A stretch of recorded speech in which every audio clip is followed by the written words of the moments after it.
Et que peut-on dire maintenant sur la dérivabilité de la bijection réciproque? On a schématisé ici la courbe représentative de f, mais qui est aussi la courbe représentative de sa bijection réciproque si on inverse axe des abscisses et axe des ordonnées. Aussi, la courbe représentative de G, qui est cette courbe-là dans le repère abscisse ordonnée, admettra en ce point une tangente de pente finie, si et seulement si cette courbe-là dans le repère abscisse ordonnée admet en ce point-là une tangente de pente finie non nulle ou de pente infinie, c'est-à-dire si et seulement si f est dérivable en x0 avec une dérivée non nulle, ou si f admet en x0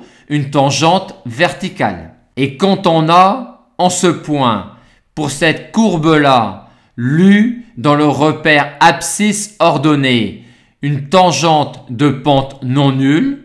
on a pour cette courbe-là, l'u dans le repère abscisse ordonnée, une tangente dont la pente est l'inverse de la pente dans le repère abscisse ordonnée. En d'autres termes, pour obtenir la dérivée de la bijection réciproque en un réel y0, on commence par calculer la dérivée de f en un réel x0, puis on prend son inverse et on exprime ensuite cette quantité-là en fonction de y0 en sachant que y0 c'est f de x0.